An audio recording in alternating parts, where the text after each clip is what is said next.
சார்பாக வாழ்த்துறோம் sir. Thank you Meenakshi sir, thank you sir. அப்புறம் நிறைய படத்தில் நீங்கள் சிம்ரன் கூட வந்து ஜோடியாக நடிச்சிங்க. அவ்வளோ வெற்றி படங்கள், பாடல்கள் அவ்வளோ நல்லா இருக்கும். இந்த படத்தில் உங்களுக்கு சிம்ரன் ஜோடி இல்லை அப்படின்னாங்க. ஆனால் ப்ரொமோ சாங்கில் மாத்திரம் 2 பேரும் டான்ஸ் ஆடலுக்கு கொஞ்ச நாளைக்கு அப்புறம், இடைவேளைக்கு அப்புறம் சிம்ரன் கூட நடித்த அந்த கெமிஸ்ட்ரி எப்படி இருந்தது அப்படின்னு சொல்லுங்கள். கெமிஸ்ட்ரி வந்து கெமிஸ்ட்ரி மாதிரி இருந்தது. அந்த வார்த்தையை இன்வென்ட் பண்ணது நான் தான். ஜோடி நம்பர் 1 வச்சு ஜட்ஜ்மெண்ட் பண்ணும்போது அந்த வார்த்தையை கண்டுபிடிச்சேன். பட் கெமிஸ்ட்ரி வந்து ஒரு H2O with some C carbon 6 with some sulfuric acid and a little bit of carbon and nitric acid. So the chemistry was really nice. And Simran இந்த படத்தில் என் கூட ஜோடியா இல்லையான்னு சொல்லிட்டு எனக்கு தெரியாது. அது நம்ம படம் பார்த்துக்கலாம். பட் சாங்கில் டான்ஸ் ஆன காரணம் வந்து அந்த சாங்லேயே ஒரு ட்விஸ்ட் இருக்குது. ஸோ பார்க்குறது விஷுவல் வரும்போது உங்களுக்கு எல்லாம் you will understand. So thank you so much sir. Prashanth sir வாழ்த்துக்கள். 50வது படத்துக்கு வாழ்த்துக்கள். தேங்க்யூ கவிதா. பியானிஸ்டா ஒரு பிளைண்டா நடிக்கும்போது அதுக்கு எப்படி இருந்துச்சு, அதோட எக்ஸ்பீரியன்ஸ் பற்றி சொல்லுங்கள். இப்படி எதுவும் ட்ரெயின் எடுத்துட்டீங்களா இந்த கேரக்டருக்காக? ஒரு லைட்டாக நடிக்கும் போது வந்து இந்த மேபி க்ளோசிங் ஐஸ் கொஞ்சம் ஈஸியாக இருந்திருக்கும். பட் கண்ணை திறந்துக்கிட்டே but same time I have to make you believe that I'm blind வந்து இட் வாஸ் லைக் ப்ராசஸ் தான். அண்ட் பட் என் கூட நடித்த நடிகர்களும் சரி எல்லாருமே so they made very easy for me. முக்கியமாக என்னோட டேரக்டர், அவர் the way he extracted work out of me. Because I think all the credit goes to my director. Sir Prashanth sir உங்கள் அப்பா உங்களுக்கு வில்லனா எப்போ நடிக்க போகிறாங்க? வில்லனான்னு நான் நிறுத்தினேன். ஆக்சுவலாக பல பேர் சார் இதுக்கு விளக்கம் கொடுத்தாங்க நிறைய யூடியூப் இதிலெல்லாம். ஆனால் உங்களோட வாழ்க்கையில் தந்தை சொல் மிக்க மந்திரம் இல்லைன்னு வாழ்ந்துட்டு இருக்கிறது நீங்கள். உங்களோட வெற்றிக்கு அவர் தான் காரணம். ஒரு மனுஷன் வந்து 10 வருஷம் 15 வருஷம் ஹீரோவாகவே இருக்கிறதுங்கிறது சாதாரண விஷயம் இல்லை. அது பேக் போன் சார் தான். ஆனால் இது தெரியாமல் பல பேர் பல விஷயங்கள் பேசுகிறாங்க. அதுக்கு சார் விளக்கம் கொடுத்துட்டாரு. இப்போ உங்கள் விளக்கம் எனக்கு இல்லை. நீங்கள் கேட்ட கேள்விக்கு வந்து இப்போது நான் அவர் சேர்ந்து நடித்தேன்னா 2 ஃப்ரெண்ட்ஸை தான் நடிப்போம். 2 ஃப்ரெண்ட்ஸ் நடிப்போம். 2 ஹீரோஸ் நாங்கள் 2 பேரும். ஸோ ஹீரோ தான் அந்த மல்டி ஸ்டார் மாதிரி தான் நடிப்போம். தவிர்த்து வில்லனாக வந்து சான்ஸே கிடையாது. ஏன்னா அவர் ட்ரை பண்ணாலும் வில்லன் இருக்க முடியாது அவரால். அதனால் ஸோ நான் அவர் சேர்ந்து நடித்தா கண்டிப்பாக ஒரு ஆக்ஷன் பேக்ட் ஒரு 2 ஹீரோ சப்ஜெக்டாக இருக்கும். பிரசாந்த் சார் சார் இங்கே சார் பிரசாந்த் சார் ஓகே. த வே ஒரு டேரக்டராக ஆர்டிஸ்ட் கிட்ட வந்து சீன் எக்ஸ்பிளைன் பண்ணுறதும் அந்த சீன் அந்த நடிக்கும்போது அவங்களுக்கு கம்ஃபர்டபுளாக வச்சுக்கிட்டு ரொம்ப எக்ஸ்பிளைன்லாம் பண்ணாமல் தி வே எக்ஸ்பிளைன்ஸ் அது வே அவங்க ஆர்டிஸ்ட் கிட்ட என்ன சொன்னால் அவருக்கு என்ன வேணும் அதை எப்படி எடுக்க முடியும்னு சொல்லிட்டு நான் அதை தூர்லேருந்து பார்த்துட்டே இருப்பேன். அந்த ஃப்ரீடம், அதாவது அவர் என்ன பண்ணுவாருன்னா அந்த ஆர்டிஸ்ட் கிட்ட வந்து போயிட்டு இப்படி தான் அப்படின்னா இல்லை, அவருக்கு என்ன வேணும்னு தெரியும். அது சொல்கிறதுக்கு அழகாக வந்து ஹீல் எக்ஸ்ட்ராக்ட் தி ஒர்க். இதுக்கு சேச்சி அழகாக சொல்கிறாங்க. மற்ற டேரக்டர்ஸ் அவ்வளோவா எக்ஸ்பிளைன் பண்ணது இல்லையா? பிரசாந்த் சார் இல்லை சார். சரிங்க சார். அப்பாவை தாண்டி டேரக்டர் சரிங்களா, எல்லாமே வந்து அவர் தான். ஆனால் டேரக்டர் வந்து என்ன சொன்னாங்கன்னா எல்லாருக்கும் பேமெண்ட்லாம் செட்டில் பண்ணிட்டேன்னு சொன்னாங்க. உங்களுக்கு பண்ணாரா? படமே இப்போ தான் பேமெண்ட்டுங்க. இந்த படமே தான் என் பேமெண்ட்டு. இதுக்கு மேலே பெரிய பேமெண்ட் என்ன இருக்க முடியும்? சார் 50வது படத்துக்கு வாழ்த்துக்கள். தேங்க்யூ. அப்புறம் அந்த படத்தில் ஆர்டிஸ்ட்டுக்கு எல்லாருக்குமே பேனரில் படம் இருக்குது, ஸ்டில்ஸ் இருக்குது.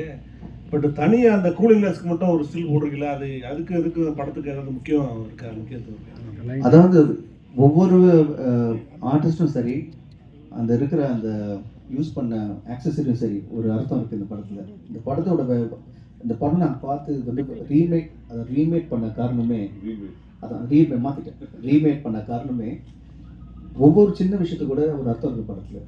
அவ்வளோ அழகான ஒரு ஸ்கிரிப்ட், அருமையான ஒரு ஸ்க்ரீன் பிளே.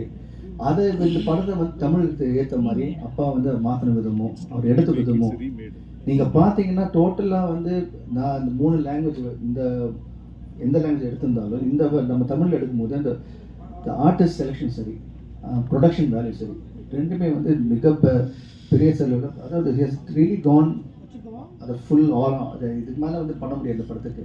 எதுவாக இருந்தாலும் இப்போ ப்ரோமோ சாங்கே பார்த்தீங்கன்னா ஜஸ்ட் நாங்கள் 2 பேரும் ஆடி இருக்கலாம். அப்படி இல்லாமல் ஒரு பிரபுதேவ மாஸ்டர் வச்சு, அப்புறம் சாண்டி, அதுக்கப்புறம் டான்சர்ஸ் ஃப்ரம் பாம்பே, அண்ட் வந்து பார்த்தீங்கன்னா இந்த மெயினாக வந்து இந்த பாட்டுக்கு வந்து பாட வந்து குரல் வந்து அனிருத், அவருக்கு வந்து தனியாக வந்து இன்னும் we made sure that everything is the best that can happen. So அந்த மாதிரி விதத்தில் வந்து I think Abbas made a wonderful job. Urvashi madam, இங்கே ஊர்வசி மேடம், ரவிக்குமார் சார் கொஞ்ச நேரம் முன்னாடி பேசும்போது உங்களை பற்றி ஒன்று கமெண்ட் பண்ணாரு. உங்களுக்கு ஊர்வசின்னு பேர் வச்சதுக்கு ராட்சசின்னு பேர் வச்சிருக்கலாம், அந்த அளவுக்கு எந்த கேரக்டர் கொடுத்தாலும் எல்லா படத்துலையும் அசைத்திடுவாங்க அப்படின்னு வந்து பாராட்டிட் பண்ணாரு. பொதுவாக பல டைரக்டர்ஸ் உங்கள் நடிப்பு, நாங்கள் ரசிகர்கள், பத்திரிகை எல்லாருமே அப்படி தான் நினைக்கிறோம். இப்படி ஒரு பேர் தமிழ் சினிமாவில் எடுத்ததை பற்றி நீங்கள் என்ன ஃபீல் பண்ணுறீங்க? ரொம்ப சந்தோஷங்க. ஃபர்ஸ்ட் ஆஃப் ஆல் நமக்கு சந்தோஷம்தான்.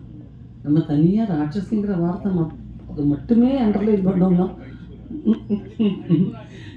கண்டிப்பாக நடிப்பு ராட்சசி புரியும் இல்லை. தனியாக இப்போ லாங்குவேஜ் தெரியாமல் ஃபஸ்ட்டு வந்து தமிழ் கற்றுக்கிறவங்க வந்தாங்கன்னா ஊர்வசி வந்து ராட்சசின்னு சொல்கிறாங்க. சிஷு பாவம், ஏன் இந்த ஊருக்காரங்க வந்து அவங்க பேர் ராட்சசின்றாங்க, அவங்க தான் நல்லா சிரித்து பேசுகிறாங்களே அப்படின்வாங்க. பட் ஃபஸ்ட் டைம் என்னுடைய மதிப்பிற்குரிய கமல் சார் அவர் தான் முதல்ல அந்த வார்த்தை சொன்னார். அதனால இன்னை வரைக்கும் ரொம்ப ரொம்ப சந்தோஷமான விஷயம். அப்புறம் எனக்கு இது தாயகம் மாதிரி, தமிழ் சினிமாலேருந்து தான் நான் வந்தேன்.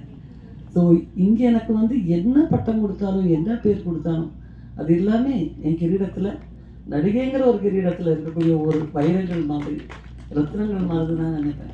இது எல்லாமே ஒரு உங்களுடைய வாழ்த்துக்கள். நன்றி. பிரசாந்த் சார். பாலன். பாலு சார், இப்போ அந்த பிரபுதேவா அந்த டான்ஸ் பண்ணீங்களா, அவர் என்ன சொன்னார் அந்த பாட்டை பற்றி? நீங்கள் அவர் தான் கேட்கணும். அவர் சொன்னதை நான் பண்ணேன். அது எவ்வளோ தூரம் சொல்லிட்டு அது ஆடியன்ஸோட அப்ரிசியேஷனும் அண்ட் கண்டிப்பாக வந்து எல்லோரும் பிடிக்கிற மாதிரி அமைஞ்சிருக்கு. ஸோ ஐ திங்க் அது அவர் தான் சொன்னார். I think it's come out well. Prashanth sir, பொதுவாக விஜய் சார் வந்து மற்ற படங்களுடைய பாடல்கள் மற்ற இதில் எதுவுமே ப்ரமோட் பண்ணி ரிலீஸ் பண்ணதில்லை. உங்களுக்காக பண்ணியிருக்காரு, என்ன சொன்னார், எதுக்காக? அதான் நான் ஏற்கனவே சொன்ன மாதிரி I'm really grateful and thankful to Thalapathy Vijay இந்த ஆனர் பண்ணதுக்கு. கேட்டேன், உடனே ஓகே சொன்னார். That shows is what a wonderful person he is. Thank you so much Vijay. And he's it's a very good friendship that we share. And எனக்கு brother மாதிரி இருப்பார் அவர். And சாங்கை பார்த்தாரு, ரொம்ப நல்லா இருக்குது. அண்ட் அந்த ரிலீஸ் பண்ணும்போது he was very happy, genuinely was happy. Okay and வாழ்த்துக்கள் அப்படி சொன்னார். I thank him from the bottom of the heart. இன்னும் இப்போ தான் நடிக்க இப்போ தான் ஆரம்பிச்சிருக்கேன். விஷயம் சாதிக்கணும், நிறைய விஷயம் பண்ணணும், பார்ப்போம். பிரசாந்த் இங்கே வாழ்த்துக்கள் ஃபிலிம்க்கு. Thank you. It's all the more special about டைரக்ஷனில் பண்ணுறது. Though he said a lot of improvisation பண்ணியிருப்போம், சேஞ்சஸ் பண்ணியிருப்போம், பட் apparently ரீமேடுன்னு அவர் சொன்ன மாதிரி நான் சொல்கிறேன். ரீமேட்னா comparisons are going to happen. So how do you see that? Comparisons பண்ணாலும் I think this movie will stand apart. The way the star cast and the way it's been visualized, Ravi sir or cinematography, and the way each frame has come out, I think it will stand out. Look, especially your acting, I would say. That நீங்க தான் சொல்லணுங்க. அது I've done my job, I've done what the best I can do. அது நீங்க தான் சொல்லணும். Thank you. Sir,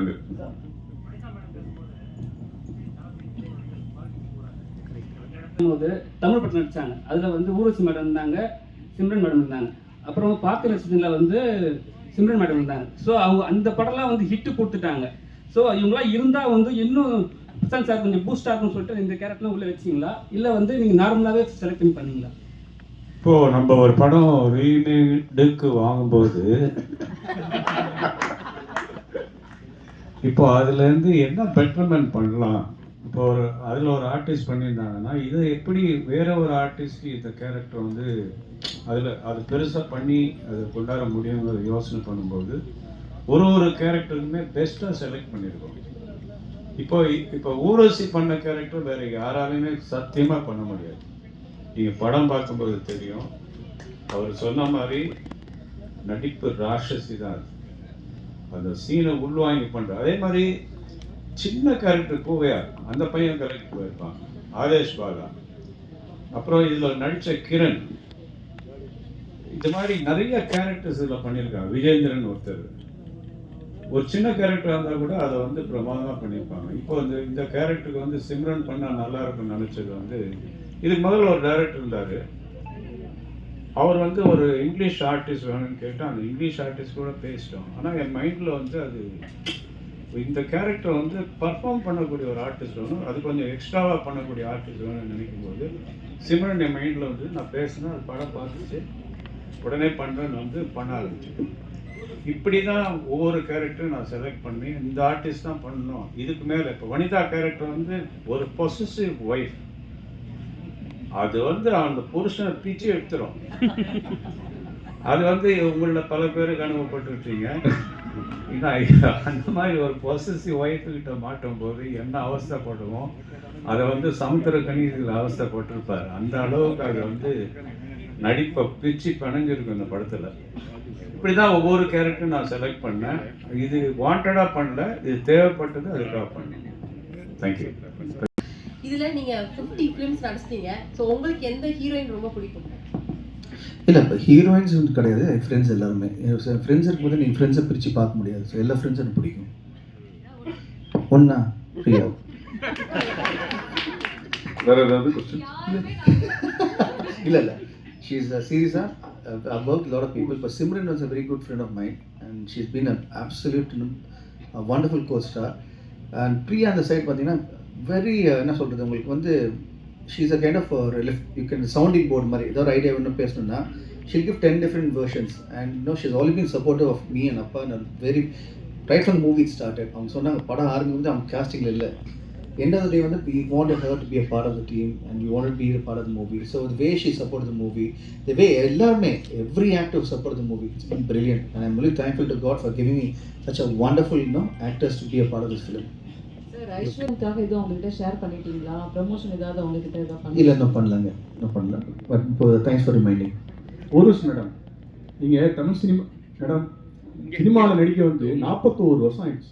இப்போ உள்ள ஹீரோயினுக்குலாம் இந்த பாக்கியம் கிடைக்கதே இல்லை. இன்னும் பிஸியாக நடிச்சிட்டு இருக்கீங்க, அதை பற்றி சொல்லுங்கள். இந்த வெற்றிக்கு என்ன காரணம்? 41 வருஷம் நீங்கள் சொன்னீங்க, ஏங்க நீங்கள் இந்த மாதிரி இதை பட் நான் பேபி ஆர்டிஸ்ட்டை ஆரம்பித்து நடிப்புங்கிறதுல ஒரு ஈர்ப்பே இல்லாமல் இது வரைக்கும் தாண்டி வந்தது எப்படிங்கிறது எனக்கே வியப்பாக தான் இருக்குது. என்னை கூட்டத்தில் உட்கார்றதுக்கோ நிறைய நேரம் எனக்கு அறிமுகம் இல்லாதவங்க முன்னாடி உட்காந்து ஷேர் பண்ணுறதுக்கோ எல்லாம் கொஞ்சம் கூட விருப்பம் இல்லாத ஒரு ஆளாக இருந்தேன்.